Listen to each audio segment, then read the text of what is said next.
कुछ जगहें ऐसी होती हैं जो जिंदा तो नहीं होती, लेकिन उसमें जिंदगी के निशान होते हैं। जले हुए पैरों की छाप, हवाओं में चीखती हुई गूंजें और ऐसी दीवारें जो आज भी रहस्य और आग उगलती हैं। ऐसी ही जगह है हमारे भारत में जिसे लोग कहते हैं भूत बाजार। आज की कहानी बाकी सारी ही डरावनी कहानियों से काफी ज्यादा इंटरेस्टिंग एंड डिफरेंट होने वाली है। और आज की कहानी है सोनू की। सोनू एक बहुत ही सिंपल सा लड़का था। वो काम की तलाश में अपने गांव फगवा से बिहार के पटना आया था। गाइस, ये पटना शहर एकदम नया था, एकदम बड़ा था उसके लिए, और उस बड़े से शहर के बीच में था एक बहुत बड़ा सा बाजार। लेकिन स्ट्रेंज बात यह है कि यही बाजार कभी जगमगाता हुआ दिखता था, लेकिन आज ये खंडहर बन चुका है। और इसके पीछे की बैक स्टोरी सुनने के बाद आपकी रूह कांप जाएगी। लेकिन उस बाजार की आज हम बात कर रहे हैं, उसके बारे में ऐसा कहा जाता है कि बहुत साल पहले यहाँ पर दंगे हुए थे, खून बहाया गया था, कई लोगों के घर जला दिए गए थे, और उसके बाद जितने लोगों ने भी यहाँ पर रहने की कोशिश की, उनका या तो दिमाग काम करना बंद कर दिया या तो उनकी जिंदगी ही चली गई। एंड यही रीजन है कि उस इंसिडेंट के बाद से इस बाजार को भूत बाजार कहा जाने लगा। लेकिन बताया गाइस, कोई भी जगह कितनी भी ज्यादा डरावनी हो,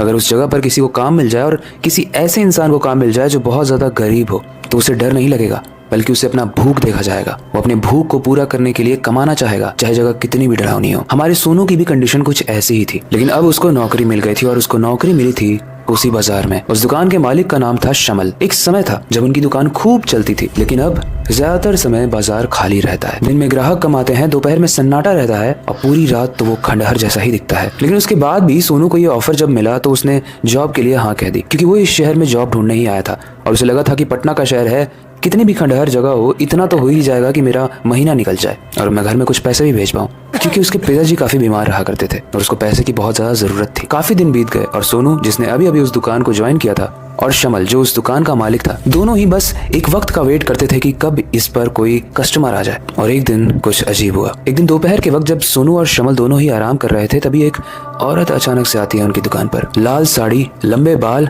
और सफेद चमकती हुई स्किन। उसकी आंखों की पतलियां हरी थी, जो मानो इंसान के अंदर झांक सकती थी, ऐसा प्रतीत होता था। और देखने में वो इतनी खूबसूरत थी कि जो भी उसे देख ले उसका मन मोहित हो जाए। वो धीरे से अंदर आती है और दुकान पर रखी हुई कुर्सी पर बैठ जाती है। सोनू तो उसका चेहरा देखता ही रह गया, क्योंकि उस औरत के चेहरे पर कोई एक्सप्रेशन ही नहीं था, ना कोई खुशी थी और ना कोई दर्द फील हो रहा था। लेकिन स्ट्रेंज बात यह है कि शमल, जो उस दुकान का मालिक था, वो अचानक से लाल साड़ियां दिखाने लगा, मानो वो उस औरत को पहले से जानता हो या फिर मजबूरी में दिखा रहा था। थोड़ी देर बाद वो औरत खड़ी होती है और बिना कुछ कहे, बिना कुछ बोले, बस उस दुकान से आगे बढ़ने लगती है, बाहर निकलने लगती है। लेकिन अजीब बात, शमल, जो उस दुकान का मालिक था, वो भी उसके पीछे पीछे जाने लगता है। सोनू आवाज लगाता है, भैया कहाँ जा रहे हो उसके पीछे पीछे? लेकिन शमल मानो अपने होश में ही नहीं था। सोनू ने सुना तो था कि इस बाजार में ऐसी बहुत सारी गतिविधियां होती हैं जिसको देखने के बाद रोंगटे खड़े हो जाते हैं, लोग थर थर कांपने लगते हैं। लेकिन आज सोनू इसको अपनी आंखों से देखने वाला था, क्योंकि सोनू जब बहुत तेज चिल्लाता है कि भैया कहाँ जा रहे हो, तो वो औरत अपने पैरों पर उल्टी खड़ी हो जाती है और उसका सर पूरे तरीके से 180 डिग्री में पीछे मुड़ जाता है। सोनू के चेहरे का पूरे तरीके से रंग उड़ चुका था। उस औरत की जो हरी आंखें थी वो पूरे तरीके से अब लाल हो चुकी थी। उसके बाद वो औरत गायब हो गई और कुछ लोग दौड़ते हुए आए और सोनू को बोले कि जल्दी चलो, कॉम्प्लेक्स के अंदर कोई बेहोश पड़ा हुआ है। सोनू ने वापस पीछे मुड़कर देखा कि कहीं वो औरत तो नहीं है, लेकिन वो औरत गायब हो चुकी थी और सोनू उन लोगों के साथ आगे बढ़ने लगा। गाइस, जैसे ही सोनू उन लोगों के पीछे पीछे जाता है और उस कॉम्प्लेक्स में जाने के बाद जब वो बेहोश पड़े हुए इंसान को देखता है, तो उसको देखने के बाद वो काफी डर जाता है, क्योंकि उस बेहोश पड़े हुए इंसान का गला नहीं था। लेकिन स्ट्रेंज बात यह थी कि उस बेहोश इंसान ने वही कपड़े पहने थे जो उस दुकान के मालिक ने पहने थे, जिस दुकान पर सोनू काम करता है, यानी शमल। सोनू इस चीज को देखकर बहुत डर जाता है। वो वापस से जाकर दुकान में बैठता है और देखता है कि वहां पर शमल बैठा हुआ है। सोनू कुछ समझ में नहीं आता है। सोनू जब शमल से पूछता है कि आपका वहाँ पे शरीर पड़ा हुआ था, तो शमल बोलता है कि पागल हो गए हो क्या, कुछ ही बोलते रहते हो। सोनू बोलता है मैं मजाक नहीं कर रहा हूँ, मैं अभी उन लोगों के साथ गया था। शमल बोलता है किन लोगों के साथ बताओ। तो वो भाग कर जाता है उन लोगों से पूछने, लेकिन पूरे बाजार में कोई था ही नहीं। शाम के 7 बज चुके थे और अब सोनू को लगता है कि उसका दिमाग या तो उसके साथ खेल रहा है या तो यहाँ पर सच में कुछ अजीब हो रहा है। इसलिए वो शमल को बोलता है कि आज मैं थोड़ा जल्दी जाना चाहता हूँ, वैसे तो शिफ्ट 9 बजे तक होती है, लेकिन आज मुझे सही फील नहीं हो रहा है। शमल बोलता है ठीक है, कल मिलते हैं। सोनू ने पटना में एक छोटा सा रूम किराए पर लिया हुआ था। वो उसमें जाकर रहता है और पूरी रात वो बस यही सोचता रहता है कि उसने जो देखा, क्या वो उसकी आंखों का भ्रम था या फिर सच में ऐसा कुछ था। इस चीज को जानने के लिए वो उस बाजार के बारे में और कहानियां पढ़ता है, इंटरनेट पर सर्च करता है, और तब उसे पता चलता है कि इस बाजार की तो एक बहुत ही डरावनी कहानी है, जिसकी वजह से बाजार बदनाम है। दरअसल गाइस, बात है 1950 की। यहाँ पर एक बहुत ही खूबसूरत सी लड़की रहा करती थी। वो किसी का बुरा नहीं करती थी, लेकिन जहाँ से भी वो गुजरती थी, सब लोग उसको देख के मन मोहित हो जाते थे। लेकिन एक दिन उसी लड़की के पास में रह रहे एक लड़के ने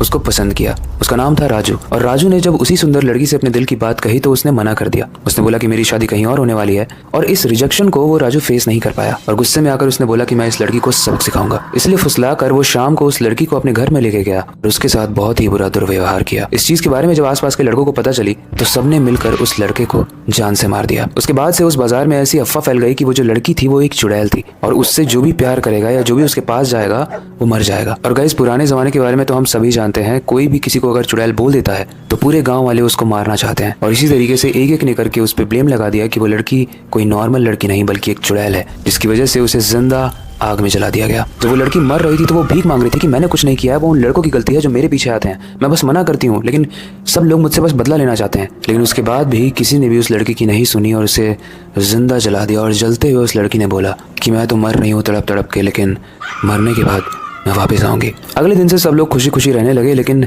कुछ ही दिन के बाद रात में कुछ अजीब सी गतिविधियां होने लगी और उस लड़की की आत्मा ने एक एक करके इस बाजार में जितने भी लोग थे जो उसको जलाने में मौजूद थे, उस लड़की ने उनके घर में आग लगा दी।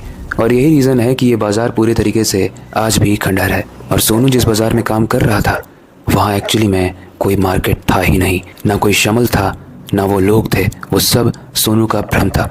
या फिर शायद वो आत्माएं भी हो सकती हैं जो उसी कहानी को दोहरा कर सोनू को ये चीज़ें बता रही थी कि यहाँ पर मत रुको, ये तुम्हारे लिए खतरनाक है। इस चीज़ को पढ़ने के बाद अगले दिन सोनू उस दुकान पर काम करने नहीं गया, बल्कि वो वापस अपने गांव चला गया। उसने सोचा कि जब तक मुझे कुछ अच्छी नौकरी कहीं और नहीं मिल जाती, मैं इस जगह तो बिल्कुल नहीं जाना चाहूँगा, क्योंकि मुझे भूतों के पास रहने का कोई शौक नहीं है। वेल गाइस, इस कहानी में हम कुछ सीखे ना सीखे एक चीज़ ज़रूर सीखने को मिलती है, और ये सच भी है। एक तो पुराने ज़माने में कोई कितना भी गलत हो या ना हो, बस बोल देने से ही एक के पीछे एक लोग बस बोलने लगते थे। अगर किसी ने एक को चुड़ैल कह दिया तो सब लोग उसको चुड़ैल कहने लगेंगे, कोई भी उसकी जांच पड़ताल नहीं करता था। और ये भी है कि आज कब ये डरावना सच है कि कई जगह पर लड़कों की बात सुनी जाती है, लड़कियों की नहीं। सुंदर होना कब एक लड़की के लिए अभिशाप बन जाता है वो उसे खुद भी नहीं पता चलता है। वेल आई होप आज की कहानी आपको इंटरेस्टिंग और थोड़ी सी